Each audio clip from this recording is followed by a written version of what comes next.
ਕਾਫੀ ਲੋਕਾਂ ਦੇ ਸਾਹਮਣੇ ਬਾਪੂ ਦੀ ਪੱਗ ਨੂੰ ਹੱਥ ਪਾਇਆ, ਮਤਲਬ ਉਹਨਾਂ ਤੱਕ ਹੱਥੋਂ ਪਾਈ ਹੁਣ ਤੱਕ ਗਿਆ। ਉਹ ਸੀਨ ਨੂੰ ਯਾਦ ਕਰਕੇ ਭਾਜੀ ਹੁਣ ਵੀ ਕਾਫੀ ਵਾਰ ਜਲਾਲਤ ਮਹਿਸੂਸ ਹੁੰਦੀ ਆ ਵੀ ਨਹੀਂ, ਇਹ ਸਭ ਤੋਂ ਮਾੜੀ ਗੱਲ ਸੀਗੀ ਮੇਰੇ।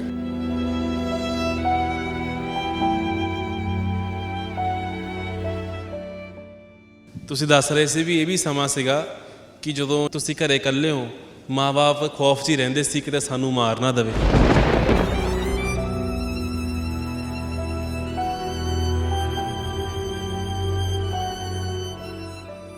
ਅਤੇ ਜਦੋਂ ਅਜਿਹੇ ਮਾਹੌਲ 'ਚੋਂ ਬੰਦਾ ਨਿਕਲ ਕੇ ਆਉਂਦਾ ਬਾਹਰ, ਕੋਈ ਵੀ ਮੇਰੇ ਵਰਗਾ ਜੋ ਨਸ਼ੇ ਕਰਨ ਵਾਲਾ ਲੜਕਾ ਜਾਂ ਕੋਈ ਹੋਰ ਬੰਦਾ, ਉਹ ਜ਼ਰੂਰ ਇੱਕ ਨੈਗੇਟਿਵਿਟੀ ਹੋਰ ਆ ਜਾਂਦੀ ਉਹਦੇ ਵਿੱਚ ਵੀ, ਮੈਨੂੰ ਮੇਰੇ ਪਰਿਵਾਰ ਨੇ ਕਿੱਥੇ ਘੇਰਤਾ।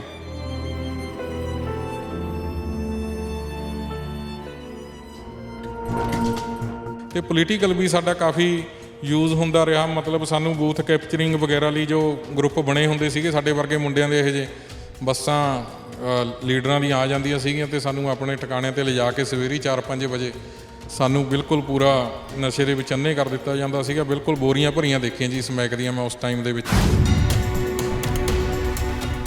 ਵੀ ਸ਼ਾਹਬਾਦ ਤੋਂ ਲੈ ਕੇ ਆਉਣਾ ਜਾਂ ਗੰਗਾ ਨਗਰ ਤੋਂ ਲੈ ਕੇ ਆਉਣੀਆਂ ਡਰੱਗਸ, ਤਾਂ ਮੈਨੂੰ ਹੀ ਅੱਗੇ ਕੀਤਾ ਜਾਂਦਾ ਸੀਗਾ ਵੀ ਫਿਜ਼ੀਕਲੀ ਹੋਣ ਦੇ ਕਾਰਨ, ਜਿਵੇਂ ਕਿਸੇ ਦੀ ਵੀ ਕਿਸੇ ਵੀ ਨਾਕੇ ਦੇ ਉੱਤੇ ਤਾਂ ਨਿਗਾਹ ਪੈਂਦੀ ਤਾਂ ਵੀ ਉਹ ਮੇਰੀ ਇਸ ਬਾਜੂ ਨੂੰ ਘੱਟ ਟਟੋਲਦੇ, ਤਾਂ ਮੈਂ ਕਈ ਹਜ਼ਾਰ ਦਾ ਨਸ਼ਾ ਇਸ ਬਾਜੂ 'ਚ ਫੜ ਕੇ ਉਸ ਨਾਕਿਆਂ ਤੋਂ ਕੱਢ ਲਿਆਉਂਦਾ ਸੀਗਾ ਜੀ।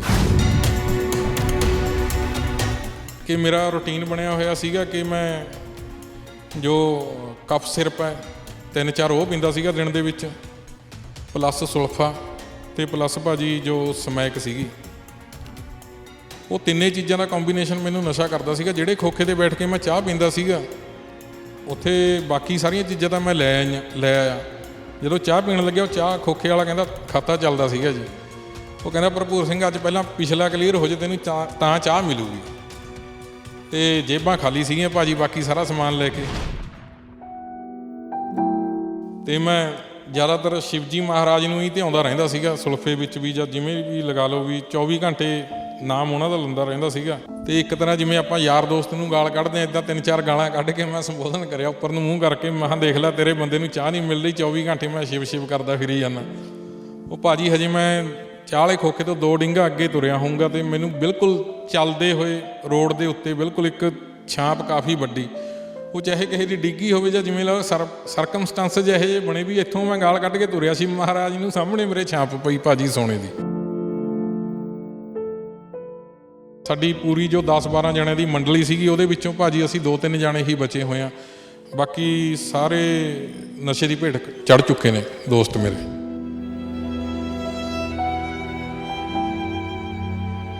ਮੈਨੂੰ ਮੇਰੀ ਧੀ ਨੇ ਇੱਕ ਤਰ੍ਹਾਂ ਦੁਬਾਰਾ ਨਵਾਂ ਜਨਮ ਦਿੱਤਾ।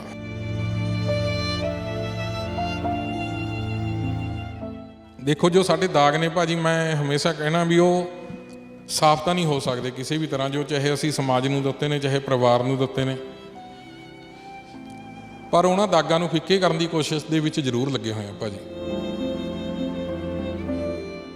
ਅੱਜ ਦੇ ਸਮੇਂ ਦੇ ਵਿੱਚ ਦੇਖੋ ਹਾਹਾਕਾਰ ਮਚੀ ਹੋਈ ਆਕਸੀਜਨ ਦੀ, ਆਕਸੀਜਨ ਲੈਵਲ ਦੀ, ਆਕਸੀਜਨ ਸਿਲੰਡਰ ਨਹੀਂ ਮਿਲ ਰਹੇ। ਅਸੀਂ ਕੋਸ਼ਿਸ਼ ਹੈ ਸਰਕਾਰ ਨਾਲ ਮਿਲ ਕੇ, ਪੰਜਾਬ ਦੀਆਂ ਐਕਟਿਵ ਪੰਚਾਇਤਾਂ ਨਾਲ ਮਿਲ ਕੇ, ਕਿ ਸਾਡੇ ਪ੍ਰੋਜੈਕਟਾਂ ਨੂੰ ਅੱਗੇ ਵਧਾਈਏ ਅਤੇ ਕਾਮਯਾਬ ਹੋਈਏ। ਸਤਿ ਸ਼੍ਰੀ ਅਕਾਲ, ਤੁਸੀਂ ਜੁੜ ਚੁੱਕੇ ਹੋ ਅੱਖਰ ਦੇ ਨਾਲ ਅਤੇ ਮੈਂ ਆ ਕਰਨ। ਜੇ ਮੈਂ ਕਹਾਂ ਕਿ ਇੱਕ ਦਿਨ ਦੀ ਧੀ ਨੇ ਆਪਣੇ ਬਾਪ ਨੂੰ ਮੌਤ ਦੇ ਮੂੰਹ 'ਚੋਂ ਬਾਹਰ ਕੱਢਿਆ ਤਾਂ ਸ਼ਾਇਦ ਤੁਹਾਨੂੰ ਯਕੀਨ ਨਾ ਹੋਵੇ, ਪਰ ਇਹ ਹਕੀਕਤ ਹੈ। ਅਤੇ ਹਕੀਕਤ ਜਾਣਨ ਦੇ ਲਈ ਅਸੀਂ ਪਟਿਆਲੇ ਦੇ ਭਰਪੂਰ ਸਿੰਘ ਹੋਰਾਂ ਨਾਲ ਗੱਲਬਾਤ ਕਰਨ ਆਏ ਹਾਂ। ਬਾਈ ਭਰਪੂਰ, ਸਭ ਤੋਂ ਪਹਿਲਾਂ ਸਤਿ ਸ਼੍ਰੀ ਅਕਾਲ, ਸਵਾਗਤ। ਸਤਿ ਸ਼੍ਰੀ ਅਕਾਲ ਜੀ। ਤੁਸੀਂ ਆਮ ਤੌਰ 'ਤੇ ਕਹਿੰਦੇ ਹੋ ਕਿ ਤੁਹਾਡੀ ਧੀ ਜਦੋਂ ਉਹਦਾ ਜਨਮ ਹੋਇਆ ਤੁਹਾਨੂੰ ਵੀ ਉਹਨੇ ਜਨਮ ਦਿੱਤਾ। ਬਿਲਕੁਲ ਭਾਜੀ, ਜੋ ਮੇਰਾ ਪਾਸਟ ਸੀਗਾ ਬੇਟੀ ਦੇ ਹੋਣ ਤੋਂ ਪਹਿਲਾਂ ਦਾ, ਵੀ ਮੈਂ ਕਾਫੀ ਬੁਰੀਆਂ ਅਲਾਮਤਾਂ ਦੇ ਵਿੱਚ ਫਸਿਆ ਹੋਇਆ ਸੀਗਾ, ਪਰ ਜਿਸ ਵਕਤ ਮੈਨੂੰ ਅਹਿਸਾਸ ਹੋਇਆ ਕਿ ਮੈਂ ਹੁਣ ਇੱਕ ਕੁੜੀ ਦਾ ਪਿਓ ਬਣ ਚੁੱਕਿਆ, ਉਹਦੇ ਜਨਮ ਤੋਂ ਬਾਅਦ ਕਿਸੇ ਅਜਿਹੀ ਹੀ ਅਲਾਮਤਾਂ ਭਰੀ ਜਗ੍ਹਾ ਦੇ ਵਿੱਚ ਜਿੱਥੇ ਬੈਠਾ ਸੀਗਾ ਮੈਂ, ਉੱਥੇ ਅਹਿਸਾਸ ਹੋਇਆ ਕੁਦਰਤੀ ਕਿ ਭਰਪੂਰ ਸਿੰਘ ਤੂੰ ਹੋਰ ਹੁਣ ਕਿੰਨੇ ਕੁ ਮਜ਼ੇ ਕਰ ਲਏਗਾ, ਇੱਕ ਬੇਟੀ ਦਾ ਪਿਓ ਹੋ ਚੁੱਕਿਆ ਤੂੰ, ਅਤੇ ਤੇਰਾ ਫਰਜ਼ ਬਣੂਗਾ ਹੁਣ ਉਹਦੇ ਲਈ ਆਪਣੀ ਜ਼ਿੰਮੇਵਾਰੀ ਨਿਭਾਉਣ ਦਾ। ਅਤੇ ਮੈਂ ਸਮਝੂੰਗਾ ਵੀ ਉਸ ਦੇ ਜਨਮ ਦੇ ਨਾਲ ਮੇਰਾ ਆਪਣਾ ਜਨਮ ਵੀ ਦੁਬਾਰਾ ਹੋਇਆ। ਮੈਨੂੰ ਮੇਰੀ ਧੀ ਨੇ ਇੱਕ ਤਰ੍ਹਾਂ ਦੁਬਾਰਾ ਨਵਾਂ ਜਨਮ ਦਿੱਤਾ। ਤੁਸੀਂ ਦੱਸਦੇ ਹੋ ਕਿ ਜਦੋਂ ਤੁਹਾਨੂੰ ਇਹ ਅਹਿਸਾਸ ਹੋਇਆ ਇੱਕ ਰੱਬੀ ਤਾਕਤ ਵੀ ਜਿਹੜੀ ਹੈਗੀ ਉਹਨੇ ਤੁਹਾਨੂੰ ਸਹੀ ਰਾਹ ਦਿਖਾਇਆ।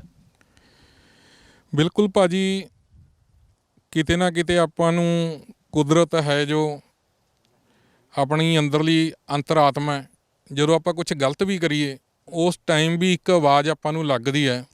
ਜ਼ਰੂਰਤ ਆ ਉਹ ਆਵਾਜ਼ ਸੁਣਨ ਦੀ, ਉਸ ਆਵਾਜ਼ ਨੂੰ ਮਹਿਸੂਸ ਕਰਨ ਦੀ ਅਤੇ ਉਸ ਸਹੀ ਰਾਹ ਦੇ ਉੱਤੇ ਚੱਲਣ ਦੀ। ਜਦੋਂ ਬੰਦਾ ਕੋਈ ਗਲਤ ਕੰਮ ਕਰ ਵੀ ਰਿਹਾ ਤਾਂ ਜਿਹੜੀ ਉਹ ਕੁਦਰਤ ਦੀ ਆਵਾਜ਼ ਹੈ, ਪਰਮਾਤਮਾ ਦੀ ਆਵਾਜ਼ ਹੈ, ਉਹ ਤੁਹਾਨੂੰ ਇੱਕ ਵਾਰੀ ਆਉਂਦੀ ਜ਼ਰੂਰ ਹੈ। ਸੁਣਨਾ ਅਤੇ ਨਾ ਸੁਣਨਾ ਉਹ ਤੁਹਾਡੇ ਉੱਤੇ ਨਿਰਭਰ ਕਰਦਾ। ਅਤੇ ਇਹੀ ਆਵਾਜ਼ ਜਦੋਂ ਮੈਂ ਬੇਟੀ ਦੇ ਜਨਮ ਤੋਂ ਬਾਅਦ 4-5 ਹਜ਼ਾਰ ਦਾ ਨਸ਼ਾ ਸੀਗਾ ਮੇਰੇ ਕੋਲ, ਇੱਕ ਮੋਟਰ ਵਾਲੇ ਕੋਠੇ 'ਚ ਬੈਠਾ ਕਰ ਰਿਹਾ ਸੀਗਾ ਮੈਂ, ਅਤੇ ਉਹ ਆਕਾਸ਼ਬਾਣੀ ਦੀ ਤਰ੍ਹਾਂ ਹੀ ਸਮਝੋ ਵੀ ਮੇਰੇ ਦਿਮਾਗ ਦੇ ਵਿੱਚ ਸੱਟ ਵੱਜੀ ਹੈ ਵੀ ਨਹੀਂ ਭਰਪੂਰ ਸਿਆਂ ਹੁਣ ਤੈਨੂੰ ਮੁੜਨਾ ਪੈਣਾ, ਬਹੁਤ ਹੋ ਗਿਆ। ਅਤੇ ਉਸ ਟਾਈਮ ਤੋਂ ਹੀ ਯੂ ਟਰਨ ਹੋ ਗਿਆ ਸੀਗਾ ਭਾਜੀ। ਬਿਲਕੁਲ ਮੈਂ 5-6 ਹਜ਼ਾਰ ਦੀ ਜਿੰਨੀ ਵੀ ਡਰੱਗ ਸੀਗੀ ਉਹ ਉਸ ਸਪੋਟ ਦੇ ਉੱਤੇ ਹੀ ਛੱਡਿਆ ਆਇਆ ਸੀਗਾ। ਉਸ ਤੋਂ ਬਾਅਦ ਮੈਂ ਇਹ ਨਹੀਂ ਕਹਾਂਗਾ ਕਿ ਇੱਕਦਮ ਸਪੀਡ ਬ੍ਰੇਕਰ ਆਉਂਦੇ 2008 ਦੀ ਉਹ ਘਟਨਾ ਜਦੋਂ ਬੇਟੀ ਦਾ ਜਨਮ ਹੋਇਆ 19 ਜਨਵਰੀ 2008, ਅਤੇ ਉਸ ਤੋਂ ਬਾਅਦ ਸਪੀਡ ਬ੍ਰੇਕਰ ਦੀ ਮੈਂ ਜਿਹੜੀ ਗੱਲ ਕਰ ਰਿਹਾ ਵੀ 2013 ਤੱਕ ਮੋੜਾ ਉਸ ਟਾਈਮ ਮੇਨ ਉਦੋਂ ਪੈ ਗਿਆ ਸੀਗਾ ਜਦੋਂ ਉਹ ਆਵਾਜ਼ ਮੈਨੂੰ ਸੁਣੀ ਹੈ ਅਤੇ ਮੈਂ ਆਪਣੇ ਮਨ ਦੀ ਕੁਦਰਤ ਦੀ ਆਵਾਜ਼ ਨੂੰ ਮਹਿਸੂਸ ਕੀਤਾ। ਅਤੇ 2013 ਤੱਕ ਭਾਜੀ ਫਿਰ ਮੈਂ 2013 ਤੋਂ ਇੱਕ ਕਹਿ ਸਕਦੇ ਹਾਂ ਵੀ ਭੀਸ਼ਮ ਪ੍ਰਤੀਗਿਆ ਹੋ ਗਈ ਮੇਰੀ ਵੀ ਉਹ ਰਾਹ ਮੈਂ ਬਿਲਕੁਲ ਕੁਇਟ ਕਰਤਾ ਭਾਜੀ। ਬਿਲਕੁਲ, ਤੁਹਾਡੀ ਨਾ ਜਿਹੜੀ ਜ਼ਿੰਦਗੀ ਕਾਫੀ ਲੋਕਾਂ ਨੂੰ ਮੋਟੀਵੇਟ ਕਰੂਗੀ, ਇਸੇ ਮਕਸਦ ਨਾਲ ਤੁਹਾਡੇ ਨਾਲ ਗੱਲਬਾਤ ਵੀ ਕਰ ਰਹੇ ਹਾਂ। ਬਾਈ ਭਰਪੂਰ, ਇਹੋ ਜਿਹਾ ਕਾਰਨ ਕੀ ਸੀ ਜ਼ਿੰਦਗੀ 'ਚ ਕਿ ਪਿੰਡ ਦਾ ਸਭ ਤੋਂ ਸਾਊ ਅਤੇ ਸਿਆਣਾ ਮੁੰਡਾ ਇੰਨੇ ਵੱਡੇ ਪੱਧਰ 'ਤੇ ਨਸ਼ੇ ਕਰਨ ਲੱਗ ਪਿਆ? ਜਦੋਂ ਪੰਜਾਬ ਦੇ ਵਿੱਚ ਹਜੇ ਸਮੈਕ ਇੰਟਰੋਡਿਊਸ ਹੀ ਹੁੰਦੀ ਹੈ ਤਾਂ ਤੁਸੀਂ ਆਪਣੇ 2 ਕਿੱਲੇ ਤੱਕ ਗਵਾ ਦਿੰਦੇ ਹੋ ਉਸ ਸਾਰੇ ਨਸ਼ੇ ਦੇ। ਬਿਲਕੁਲ ਭਾਜੀ, ਤੁਸੀਂ ਜਿਹੜੇ ਸ਼ਬਦ ਮੇਰੇ ਲਈ ਯੂਜ਼ ਕੀਤੇ ਨੇ ਵੀ ਸਭ ਤੋਂ ਸਾਊ ਅਤੇ ਸਿਆਣਾ ਮੁੰਡਾ, ਮੈਂ ਪਿੰਡ ਦੇ ਵਿੱਚੋਂ ਦੂਜਾ ਮੁੰਡਾ ਸੀਗਾ ਜਿਹੜਾ ਡਿਪਲੋਮਾ ਕਰਨ ਲਈ ਬਾਹਰ ਹੋਸਟਲ ਲਾਈਫ ਦੇ ਵਿੱਚ ਗਿਆ ਸੀਗਾ। ਗੁਰੂ ਤੇਗ ਬਹਾਦਰ ਛਾਪਿਆਂ ਵਾਲੀ ਮਲੋਟ, ਇਹ 97 ਦਾ ਈਰਾ ਸੀਗਾ ਭਾਜੀ, ਉੱਥੇ ਐਡਮਿਸ਼ਨ ਹੋਈ ਹੈ। ਅਤੇ ਜਿਹੜਾ ਤੁਸੀਂ ਕਾਰਨ ਦੱਸ ਰਹੇ ਹੋ ਵੀ ਕਿਸੇ ਨਾ ਕਿਸੇ ਗੱਲ ਦਾ ਕੋਈ ਨਾ ਕੋਈ ਕਾਰਨ ਹੁੰਦਾ ਹੈ, ਜਿਹੜਾ ਮੇਰੇ ਪੱਖ ਤੋਂ ਲਾਮੋ ਤੁਸੀਂ ਇਹ ਕਾਰਨ ਭਾਜੀ ਬਣਿਆ ਸੀਗਾ 98 ਦੇ ਵਿੱਚ ਮੇਰਾ ਬੈਸਟ ਫਰੈਂਡ, ਮੇਰਾ ਹੋਸਟਲ ਮੇਟ, ਮੇਰਾ ਰੂਮਮੇਟ ਸੀਗਾ ਨਾਲ, ਜੋ ਅਸੀਂ ਛੁੱਟੀ ਆਏ ਹੋਏ ਸੀਗੇ ਇੱਥੇ ਘਰੀ ਪਟਿਆਲੀ, ਅਤੇ ਕਾਫੀ ਭਿਆਨਕ ਹਾਦਸਾ ਵਾਪਰਿਆ ਸਾਡੇ ਨਾਲ, ਮਤਲਬ ਐਕਸੀਡੈਂਟ ਹੋ ਗਿਆ ਸਾਡਾ ਦੋਨਾਂ ਦਾ। 18 ਸਾਲ ਦੀ ਉਮਰ ਸੀਗੀ ਉਦੋਂ। ਅਤੇ ਮੇਰਾ ਜੋ ਬੈਸਟ ਫਰੈਂਡ ਸੀਗਾ ਉਹ ਐਕਸਪਾਇਰ ਹੋ ਗਿਆ ਸੀਗਾ ਭਾਜੀ ਇਹਦੇ ਵਿੱਚ। ਉਹ ਇੱਕ ਇਮੋਸ਼ਨਲੀ ਮੈਂ ਲੈ ਬੈਠਿਆ ਨਾਲ ਇਸ ਚੀਜ਼ ਨੂੰ, ਅਤੇ ਪੜ੍ਹਾਈ ਵੀ ਮੇਰੀ 1 ਸਾਲ ਲਈ ਛੁੱਟੀ। ਉਸ ਤੋਂ ਬਾਅਦ ਜਿਹੜੀ ਨਵੀਂ ਕਲਾਸ ਦੇ ਵਿੱਚ ਜਾ ਕੇ ਮੈਂ ਬੈਠਿਆ ਉਹਦੇ ਵਿੱਚ ਵੀ ਡਿਟੇਨ ਬੱਚੇ ਵਗੈਰਾ ਜਿਹੜੇ ਆਪਾਂ ਕਹਿ ਸਕਦੇ ਹਾਂ ਬੈਕ ਬੈਂਚਰਸ, ਉਹਨਾਂ ਨਾਲ ਵੀ ਮੇਰਾ ਬੈਠਣਾ ਹੋਇਆ। ਅਤੇ ਉਹੀ ਟਾਈਮ ਜਿਹੜਾ ਤੁਸੀਂ ਦੱਸ ਰਹੇ ਹੋ ਕਿ ਪੰਜਾਬ ਦੇ ਵਿੱਚ ਜੋ ਮੈਡੀਕਲ ਡਰੱਗ ਦੇ ਨਾਲ ਨਾਲ ਇੱਕ ਨਵਾਂ ਨਸ਼ਾ ਜੋ ਪੰਜਾਬ 'ਚ ਐਂਟਰ ਕੀਤਾ ਸੀਗਾ ਆਪਣਾ ਸਮੈਕ ਦਾ, ਉਹ ਭਾਜੀ ਇੰਟਰੋਡਿਊਸ ਹੋਇਆ ਸੀਗਾ ਉਸ ਟਾਈਮ। ਅਸੀਂ ਬਿਲਕੁਲ ਬਾਰਡਰ ਏਰੀਏ 'ਤੇ ਬੈਠੇ ਸੀਗੇ, ਇੱਧਰੋਂ ਰਾਜਸਥਾਨ ਦੀ ਹੱਦ ਲੱਗਦੀ ਹੈ, ਇੱਧਰੋਂ ਪਾਕਿਸਤਾਨ ਨਾਲ ਵੀ ਹੱਦ ਲੱਗਦੀ ਹੈ, ਫਾਜ਼ਿਲਕਾ ਬੋਰ ਮਲੋਟ ਦੇ ਵਿੱਚ ਅਸੀਂ ਸੀਗੇ ਹੀ। ਅਤੇ ਕਾਫੀ ਸਾਡਾ ਉਸ ਟਾਈਮ ਪੋਲੀਟੀਕਲੀ ਵੀ ਕਾਫੀ ਯੂਜ਼ ਹੁੰਦਾ ਰਿਹਾ, ਮਤਲਬ ਕਾਲਜ ਵਾਲੇ ਮੁੰਡਿਆਂ ਨੂੰ ਲਿਜਾ ਕੇ ਇਸ ਨਵੇਂ ਨਸ਼ੇ ਦੇ ਉੱਤੇ ਲਗਾ ਕੇ ਉਹ ਸਾਡੇ ਵਿੱਚ ਵੀ ਕਰੇਜ਼ ਵੀ ਹਾਂ ਇੱਕ ਨਵੀਂ ਚੀਜ਼ ਹੈ, ਇਹ ਇੱਦਾਂ ਲੱਗਦੀ ਹੈ, ਇੱਦਾਂ ਇਹਨੂੰ ਪੀਤਾ ਜਾਂਦਾ।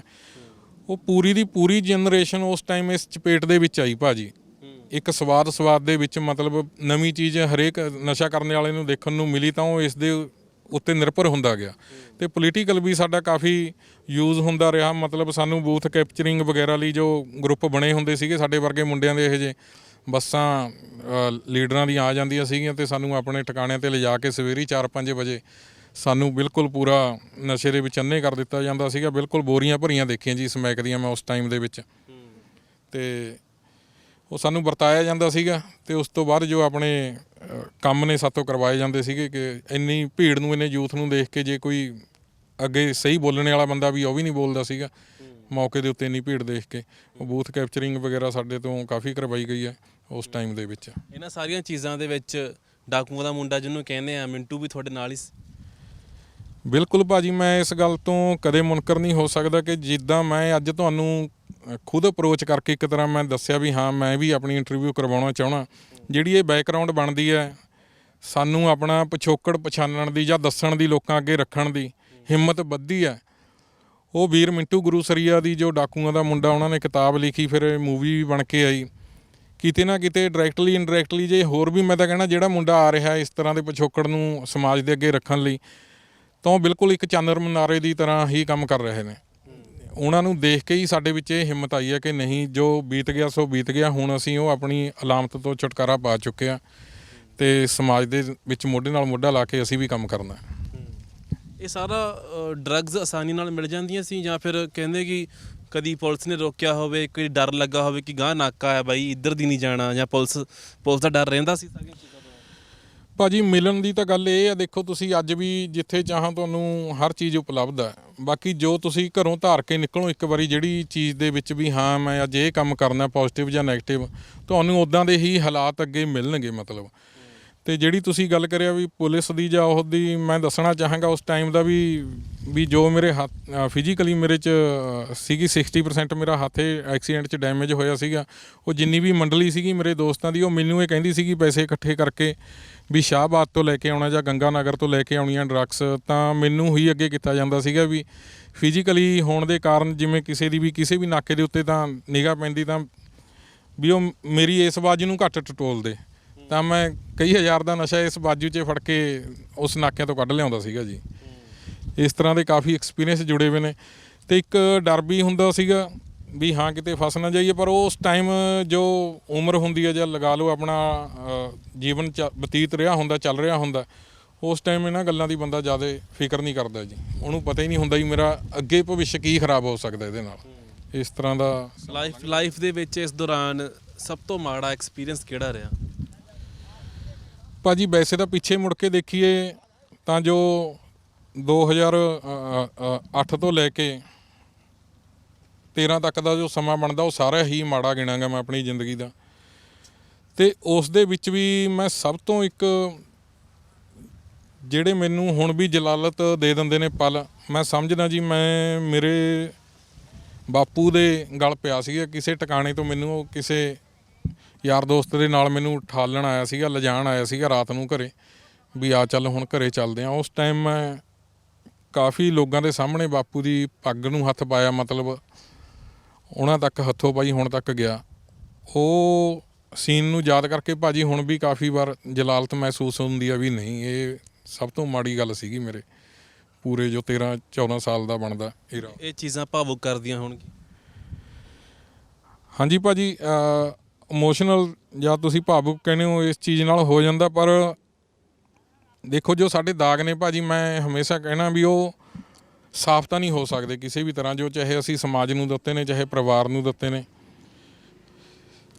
ਪਰ ਉਹਨਾਂ ਦਾਗਾਂ ਨੂੰ ਫਿੱਕੇ ਕਰਨ ਦੀ ਕੋਸ਼ਿਸ਼ ਦੇ ਵਿੱਚ ਜ਼ਰੂਰ ਲੱਗੇ ਹੋਏ ਆ ਭਾਜੀ ਆਪਣੇ ਕੰਮ ਦੇ ਜ਼ਰੀਏ। ਹਾਂਜੀ, ਤੁਸੀਂ ਦੱਸ ਰਹੇ ਸੀ ਵੀ ਇਹ ਵੀ ਸਮਾਂ ਸੀਗਾ ਕਿ ਜਦੋਂ ਇਸ ਵਕਤ ਤੁਸੀਂ ਘਰੇ ਇਕੱਲੇ ਹੋ, ਮਾਂ-ਬਾਪ ਖੌਫ 'ਚ ਹੀ ਰਹਿੰਦੇ ਸੀ ਕਿਤੇ ਸਾਨੂੰ ਮਾਰ ਨਾ ਦੇਵੇ। ਬਿਲਕੁਲ ਭਾਜੀ, ਇਹਦੇ ਵਿੱਚ ਇੱਕ ਆਪਣੀ ਜੋ ਡਿਸਕਸ਼ਨ ਥੋੜ੍ਹੀ ਹੋਈ ਆ ਵੀ ਜੋ ਆਪਣੇ ਨਸ਼ਾ ਛਡਾਊ ਕੇਂਦਰ ਨੇ, ਅਜਿਹੇ ਕੇਂਦਰ ਜੋ ਪਰਿਵਾਰਾਂ ਨੂੰ ਤਾਂ ਬੜੇ ਡਾਈਟ ਪਲਾਨ ਦਿਖਾਉਂਦੇ ਨੇ, ਬੱਚੇ ਨੂੰ ਦਵਾਈ ਦੇ ਪਲਾਨ ਦਿਖਾਉਂਦੇ ਨੇ ਵੀ ਅਸੀਂ ਇੱਦਾਂ ਰੱਖਾਂਗੇ, ਉਹਨਾਂ ਦੇ ਅੰਦਰ ਹੁੰਦਾ ਭਾਜੀ ਉਲਟਾ ਬਿਲਕੁਲ। ਉੱਥੇ ਤੁਹਾਨੂੰ ਨਸ਼ਾ ਵੀ ਹਰ ਪ੍ਰਕਾਰ ਦਾ ਮਿਲ ਸਕਦਾ ਜੇ ਤੁਸੀਂ ਪੈਸੇ ਖਰਚਣਾ ਚਾਹੋ, ਅਤੇ ਤੁਹਾਨੂੰ ਜੋ ਡਾਈਟ ਦੱਸੀ ਜਾਂਦੀ ਆ ਉਹ ਬਿਲਕੁਲ ਨਹੀਂ ਮਿਲਦੀ ਹੈਗੀ। ਅਤੇ ਜਦੋਂ ਅਜਿਹੇ ਮਾਹੌਲ 'ਚੋਂ ਬੰਦਾ ਨਿਕਲ ਕੇ ਆਉਂਦਾ ਬਾਹਰ, ਕੋਈ ਵੀ ਮੇਰੇ ਵਰਗਾ ਜੋ ਨਸ਼ੇ ਕਰਨ ਵਾਲਾ ਲੜਕਾ ਜਾਂ ਕੋਈ ਹੋਰ ਬੰਦਾ, ਉਹ ਜ਼ਰੂਰ ਇੱਕ ਨੈਗੇਟਿਵਿਟੀ ਹੋਰ ਆ ਜਾਂਦੀ ਹੈ ਉਹਦੇ ਵਿੱਚ ਵੀ, ਮੈਨੂੰ ਮੇਰੇ ਪਰਿਵਾਰ ਨੇ ਕਿੱਥੇ ਘੇਰਤਾ। ਤਾਂ ਜਦੋਂ ਅਜਿਹੇ ਮਾਹੌਲ ਦੇ ਵਿੱਚੋਂ ਬਾਹਰ ਆਉਂਦਾ, ਕਈ ਗਲਤ ਕਦਮ ਵੀ ਚੁੱਕਦਾ। ਆਪਾਂ ਖਬਰਾਂ ਦੇ ਵਿੱਚ ਵੀ ਅਕਸਰ ਦੇਖਦੇ ਰਹਿੰਦੇ ਹਾਂ ਵੀ ਕਿਤੇ ਬਾਪ ਦਾ ਕਤਲ ਕਰਤਾ ਮੁੰਡੇ ਨੇ, ਕਿਤੇ ਮਾਂ ਦਾ ਕਤਲ ਕਰਤਾ, ਉਹਨਾਂ ਪਿੱਛੇ ਅਜਿਹੇ ਹੀ ਕਾਰਨ ਛੁਪੇ ਹੋਏ ਨੇ। ਅਤੇ ਉਹ ਸਮਾਂ ਭਾਜੀ ਕਾਫੀ ਮੇਰੇ ਪਰਿਵਾਰ ਨੇ ਹੰਢਾਇਆ ਮੇਰੇ ਤੋਂ, ਵੀ ਸਮਝੋ ਵੀ ਜਿਸ ਟਾਈਮ ਕੋਈ ਘਰ ਦੇ ਵਿੱਚ ਨਾ ਹੋਣਾ, ਮੇਲ ਸੈਕਸ ਨਾ ਹੋਣਾ, ਤਾਂ ਵੀ ਸਾਰਿਆਂ ਨੇ ਮੇਰੇ ਤੋਂ ਡਰਨਾ। ਮੇਰੇ ਇਕੱਲੇ ਹੁੰਦੇ ਹੋਏ ਉੱਥੇ ਕੋਈ ਮੇਰੇ ਨੇੜੇ ਨਾ ਲੱਗਦਾ, ਮੇਰੇ ਕਮਰੇ ਦੇ ਵਿੱਚ ਨਾ ਆਉਂਦਾ, ਨੇੜੇ ਤੇੜੇ ਹੀ ਨਾ ਲੰਘਦਾ, ਮੇਰੇ ਤੋਂ ਖੌਫ ਦੇ ਵਿੱਚ ਹੀ ਰਹਿੰਦੇ ਸੀਗੇ ਸਾਰੇ। ਅਤੇ ਕਾਫੀ ਡਰ ਦਾ ਮਾਹੌਲ ਮੈਂ ਜਾਂ ਮੇਰੇ ਹਾਲਾਤ ਅਜਿਹਾ ਪੈਦਾ ਕਰ ਦਿੰਦੇ ਸੀਗੇ। ਬਾਈ ਜੀ ਇਸ ਦੌਰਾਨ ਗਵਾਇਆ ਕੀ ਕੁਛ, ਕਿਉਂਕਿ ਤੁਹਾਡਾ ਇੱਕ ਫਰੈਂਡ ਸਰਕਲ ਸੀ, ਤੁਸੀਂ ਦੱਸਦੇ ਆ ਕਿ ਫਰੈਂਡ ਸਰਕਲ 'ਚੋਂ ਚੰਦ ਇੱਕ ਜਾਂ ਦੋ ਲੋਕ ਰਹਿ ਗਏ, ਬਾਕੀ ਤਾਂ ਆਪਣੀ ਜ਼ਿੰਦਗੀ ਗਵਾ ਬੈਠੇ। ਹੋਰ ਕੀ ਕੁਝ ਗਵਾਇਆ? ਭਾਜੀ ਜੋ ਉਸ ਸਮੇਂ ਦੇ ਵਿੱਚ ਗਵਾਇਆ, ਆਪਾਂ ਲੈ ਲਓ ਸਭ ਤੋਂ ਪਹਿਲਾਂ ਜਿਵੇਂ ਤੁਸੀਂ ਜ਼ਿਕਰ ਕੀਤਾ ਹੀ ਆ, ਜੋ ਆਪਣਾ ਫਰੈਂਡ ਸਰਕਲ ਸੀਗਾ, ਉਹਦੇ ਨਾਲ ਨਾਲ ਜੋ ਆਪਣਾ ਜੋ ਪਰਿਵਾਰਿਕ ਰੁਤਬਾ ਹੈ, ਜੋ ਸੋਸ਼ਲ ਆਪਣੀ ਇਮੇਜ ਆ, ਸੋਸ਼ਲ ਆਪਣੀ ਪਰਿਵਾਰ ਦੀਆਂ ਜੋ ਕਹਿ ਸਕਦੇ ਹਾਂ ਵੀ ਆਪਾਂ ਨੇ ਇੱਜ਼ਤ ਨੂੰ ਸਮਾਜ ਦੇ ਗਲੀਆਂ ਦੇ ਵਿੱਚ ਰੋਲਿਆ, ਉਹ ਬਹੁਤ ਵੱਡਾ ਨੁਕਸਾਨ ਹੈ। ਫਿਰ ਜੋ ਸਮਾਜ ਦਾ ਅਸੀਂ ਘਾਟਾ ਕੀਤਾ, ਦੇਖੋ ਕਿਤੇ ਨਾ ਕਿਤੇ ਸਮਾਜ ਸਾਰਾ ਇੱਕ ਦੂਜੇ ਨੂੰ ਮਿਲਾ ਕੇ ਹੀ ਬਣਦਾ, ਡਾਇਰੈਕਟਲੀ ਇਨਡਾਇਰੈਕਟਲੀ ਤੁਸੀਂ ਤੇ ਮੈਂ ਕਿਤੇ ਨਾ ਕਿਤੇ ਇੱਕ ਦੂਜੇ ਨੂੰ ਇਫੈਕਟ ਜ਼ਰੂਰ ਕਰਦੇ ਹਾਂ। ਜੇ ਮੈਂ ਕਿਤੇ ਗਲਤ ਕਰ ਰਿਹਾ ਤਾਂ ਸਮਾਜ ਨੂੰ ਡਾਇਰੈਕਟਲੀ ਇਨਡਾਇਰੈਕਟਲੀ ਉਹਦਾ ਕਿਤੇ ਨਾ ਕਿਤੇ ਅਸਰ ਪੈਣਾ ਹੀ ਪੈਣਾ। ਜੇ ਮੈਂ ਸਹੀ ਕਰ ਰਿਹਾ ਉਹਦਾ ਵੀ ਫਰਕ ਪੈਣਾ ਹੀ ਪੈਣਾ, ਕਿਉਂਕਿ ਆਪਾਂ ਇੱਕ ਦੂਜੇ ਦੇ ਨਾਲ ਜੁੜੇ ਹੋਏ ਹਾਂ। ਇਸੇ ਤਰ੍ਹਾਂ ਭਾਜੀ ਜੋ 13 ਸਾਲ ਮੈਂ ਗਵਾਏ ਨੇ, ਸਮਾਜਿਕ ਤੌਰ 'ਤੇ ਸੋਸ਼ਲੀ ਤੌਰ 'ਤੇ ਤਾਂ ਬਹੁਤ ਵੱਡਾ ਨੁਕਸਾਨ ਜੋ ਸਮਾਜ ਨੂੰ, ਆਪਣੇ ਪਰਿਵਾਰ ਨੂੰ ਮੈਂ ਦੇ ਹੀ ਦਿੱਤਾ ਹੈ। ਅਤੇ ਜੋ ਫਿਜ਼ੀਕਲੀ, ਜੋ ਸਰੀਰਕ ਪੱਖੋਂ ਆਪਾਂ ਕਹਿ ਸਕਦੇ ਹਾਂ ਵੀ ਘਰ ਦੀਆਂ ਖੁਰਾਕਾਂ ਕਰਕੇ ਸ਼ਾਇਦ ਹੁਣ ਤੱਕ ਤੁਹਾਡੇ ਸਾਹਮਣੇ ਬੈਠੇ ਹਾਂ ਇਸ ਤਰ੍ਹਾਂ, ਨਹੀਂ ਜਿੰਨੇ ਕੁ ਨਸ਼ੇ ਮਤਲਬ ਉਹ 13 ਸਾਲਾਂ ਦੇ ਵਿੱਚ ਅਸੀਂ ਕਰ ਚੁੱਕੇ ਜਾਂ ਕੀਤੇ ਆ ਮੈਂ, ਵੀ ਸ਼ਾਇਦ ਹੀ ਕੋਈ ਬੰਦਾ ਉਹਨਾਂ ਨੂੰ ਸਰਵਾਈਵ ਕਰ ਪਾਉਂਦਾ। ਸਾਡੀ ਪੂਰੀ ਜੋ 10-12 ਜਣਿਆਂ ਦੀ ਮੰਡਲੀ ਸੀਗੀ, ਉਹਦੇ ਵਿੱਚੋਂ ਭਾਜੀ ਅਸੀਂ 2-3 ਜਾਣੇ ਹੀ ਬਚੇ ਹੋਏ ਹਾਂ, ਬਾਕੀ ਸਾਰੇ ਨਸ਼ੇ ਦੀ ਭੇਟ ਚੜ੍ਹ ਚੁੱਕੇ ਨੇ ਦੋਸਤ ਮੇਰੇ। ਅਤੇ ਇਸ ਤੋਂ ਵੱਡਾ ਨੁਕਸਾਨ ਕੋਈ ਨਹੀਂ ਹੋ ਸਕਦਾ। ਤੁਸੀਂ ਆਪਣੇ ਨਾਲ ਦੇ ਨੂੰ ਹੀ ਗਵਾ ਲਓ, ਆਪਣੇ ਪਰਿਵਾਰ ਦੀ ਸਾਂਝ ਗਵਾ ਲਓ, ਤੁਹਾਡੇ ਪਰਿਵਾਰ ਨਾਲੋਂ ਸਮਾਜ ਨਾਤਾ ਤੋੜਨ ਲੱਗ ਜਾਂਦਾ, ਰਿਸ਼ਤੇਦਾਰ ਨਾਤਾ ਤੋੜਨ ਲੱਗ ਜਾਂਦੇ ਨੇ। ਬਹੁਤ ਜ਼ਿਆਦਾ ਸੋਸ਼ਲੀ ਅਤੇ ਫਿਜ਼ੀਕਲੀ ਇਫੈਕਟ ਪੈਂਦਾ ਭਾਜੀ ਇਸ ਚੀਜ਼ ਦਾ। ਬਿਲਕੁਲ। ਹੁਣ ਇਸ ਇੰਟਰਵਿਊ ਦਾ ਸਭ ਤੋਂ ਅਹਿਮ ਪੁਆਇੰਟ ਬਾਈ ਜੀ, ਜਿਹਦੇ ਕਰਕੇ ਆਪਾਂ ਗੱਲਬਾਤ ਕਰ ਰਹੇ ਹਾਂ, ਕਿ ਜਿਹੜਾ ਇੱਕ ਸਮੇਂ ਸਮਾਜ ਦੇ ਉੱਤੇ ਦਾਗ ਸੀਗਾ, ਅੱਜ ਉਹ ਸਮਾਜ ਸੇਵਾ ਕਰ ਰਿਹਾ ਹੈ, ਸਮਾਜ ਨੂੰ ਆਪਣਾ ਜੋ ਕਰਮ ਹੈ ਉਹ ਸੌਂਪ ਰਿਹਾ। ਇਹ ਕਿਵੇਂ ਜ਼ਿੰਦਗੀ 'ਚ ਯੂ ਟਰਨ ਆਇਆ ਕਿ ਭਾਈ ਜੇ ਸਮਾਜ ਮੈਨੂੰ ਕੋਸਦਾ ਰਿਹਾ ਤੇ ਅੱਜ ਸਮਾਜ ਦੀ ਇੱਜ਼ਤ ਕਰਨੀ ਹੈ, ਸਮਾਜ 'ਚ ਆਪਣਾ ਰੁਤਬਾ ਬਣਾਉਣਾ? ਇਹਦਾ ਵੀ ਮੈਂ ਭਾਜੀ ਪਹਿਲਾਂ ਡਾਇਰੈਕਟ ਤਾਂ ਮੈਂ ਸਮਾਜ ਨੂੰ ਇਹ ਕਹਾਂਗਾ ਕਿ ਉਹਨੇ ਮੇਰੇ ਤੋਂ ਐਕਸੈਪਟ ਕੀਤਾ ਕਿ ਮੈਂ ਇਹ ਚੀਜ਼ ਕਰ ਸਕਦਾ। ਸਮਾਜ ਹੀ ਆਪਾਂ ਨੂੰ ਦੁਰਕਾਰਦਾ, ਸਮਾਜ ਹੀ ਆਪਾਂ ਨੂੰ ਸਵੀਕਾਰਦਾ। ਅਤੇ ਜੋ ਮੈਂ ਇਸ ਵਿੱਚ ਯੋਗਦਾਨ ਕਹਾਂਗਾ ਮੇਰੇ ਪਰਿਵਾਰ ਦਾ, ਮੇਰੀਆਂ ਭੈਣਾਂ ਭਾਈਆਂ ਦਾ, ਮੇਰੇ ਦੋਸਤਾਂ ਮਿੱਤਰਾਂ ਦਾ, ਅਤੇ ਖਾਸ ਕਰ ਮੇਰੀ ਜੀਵਨ ਸਾਥਣ ਦਾ, ਜਿਸ ਨੇ ਮੇਰਾ ਸਾਥ ਨਹੀਂ ਛੱਡਿਆ ਭਾਜੀ। ਬਿਲਕੁਲ 2006 ਦੇ ਵਿੱਚ ਮੇਰਾ ਵਿਆਹ ਹੋ ਗਿਆ ਸੀਗਾ, ਅਤੇ ਉਸ ਤੋਂ ਬਾਅਦ 13 ਤੱਕ ਉਹ ਸੰਘਰਸ਼ ਕਰਦੀ ਰਹੀ ਵੀ ਨਹੀਂ ਕਿਤੇ ਨਾ ਕਿਤੇ ਤਾਂ ਜਾ ਕੇ ਸੁਧਰੂਗਾ। ਉਹਦੀ ਉਮੀਦ ਨੂੰ ਫਿਰ ਮੈਂ ਅੱਗੇ ਲੈ ਕੇ, ਉਹ ਆਂਗਣਵਾੜੀ ਵਰਕਰ ਨੇ, ਅਤੇ ਉਹਨਾਂ ਦੇ ਨਾਲ ਮੈਂ ਥੋੜ੍ਹੀ ਜੋ ਪਿੰਡ ਦੀ ਸੋਸ਼ਲ ਵਰਕ ਸੀਗਾ, ਜੋ ਪੈਨਸ਼ਨ ਵਗੈਰਾ ਦਾ ਉਹ ਕਰਦਾ ਰਹਿੰਦਾ ਸੀਗਾ। ਅਤੇ ਇਸੇ ਚੀਜ਼ ਨੂੰ ਦੇਖ ਕੇ ਮੈਂ ਉਸ ਟਾਈਮ ਕਰਿਆਨੇ ਦੀ ਸ਼ੌਪ ਕਰਦਾ ਸੀਗਾ। ਮੈਂ ਸੋਚਿਆ ਕਿ ਨਹੀਂ, ਮੈਂ ਆਪਣੇ ਜੀਵਨ ਨੂੰ ਇੱਕ ਪ੍ਰੋਫੈਸ਼ਨਲੀ ਅਪਰੋਚ ਦੇਣੀ ਹੈ ਕਿਸੇ ਫੀਲਡ ਦੇ ਵਿੱਚ, ਕਿਉਂਕਿ ਡਿਪਲੋਮਾ ਤਾਂ ਪੂਰਾ ਨਹੀਂ ਕਰ ਪਾਏ ਭਾਜੀ, ਅਤੇ ਜ਼ਿੰਦਗੀ ਨੇ ਅਜਿਹੇ ਮੋੜ 'ਤੇ ਲਿਆ ਕੇ ਖੜ੍ਹਾ ਕਰ ਦਿੱਤਾ ਕਿ ਪਿੱਛੇ ਖੇਤੀਬਾੜੀ ਵੀ ਨਹੀਂ ਬਚੀ ਅਤੇ ਲਿਵਲੀਹੁੱਡ ਵੀ ਜ਼ਰੂਰੀ ਸੀਗਾ, ਆਪਣਾ ਜੀਵਨ ਵੀ ਚਲਾਉਣਾ ਸੀਗਾ ਭਾਜੀ।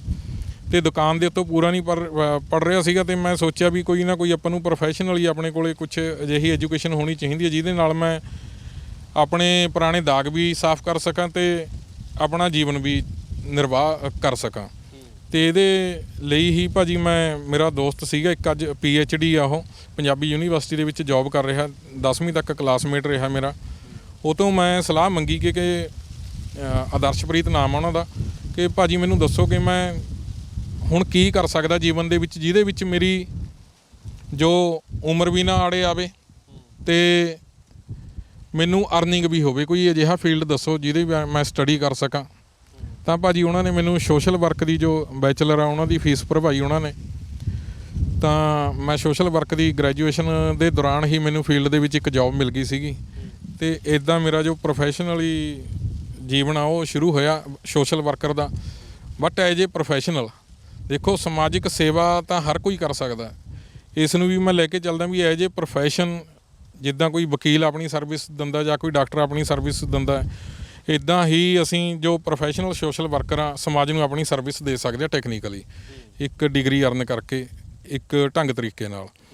ਅਤੇ ਉਸ ਤੋਂ ਬਾਅਦ ਕਾਫੀ ਮੈਨੂੰ ਫੀਲਡ ਦੇ ਵਿੱਚ ਕੰਮ ਕਰਨ ਦਾ ਮੌਕਾ ਮਿਲਿਆ ਜਦੋਂ ਮੈਂ ਕੰਪਲੀਟ ਕਰ ਲਈ ਸੋਸ਼ਲ ਵਰਕ। ਅਤੇ ਇਹਦੇ ਵਿੱਚ ਮੈਂ ਸਭ ਤੋਂ ਪਹਿਲਾਂ ਨਾਮ ਲੈਣਾ ਚਾਹਾਂਗਾ ਗੁਰੂ ਚਰਨ ਸੇਵਾ ਵੈਲਫੇਅਰ ਸੁਸਾਇਟੀ। ਮੈਨੂੰ ਉਹਦੇ ਵਿੱਚ ਕੰਮ ਮਿਲਿਆ ਭਾਜੀ, ਉਹਦੇ ਵਿੱਚ ਫੀਲਡ ਵਰਕ ਕੀਤਾ, ਮੈਡਮ ਪਰਮਿੰਦਰ ਕੌਰ ਬਾਠ ਨੇ ਉੱਥੋਂ। ਅਤੇ ਉਸ ਤੋਂ ਬਾਅਦ ਮੈਂ ਦੱਸਣਾ ਚਾਹਾਂਗਾ ਕਿ ਸਰਬਤ ਦਾ ਭਲਾ ਚੈਰੀਟੇਬਲ ਟਰੱਸਟ ਹੈ ਜੋ SP ਓਬਰਾਏ ਜੀ ਦਾ, ਉਹਦੇ ਵਿੱਚ ਮੈਂ ਫੀਲਡ ਕੋਆਰਡੀਨੇਟਰ ਦੀ ਜੋਬ ਕੀਤੀ ਹੈ।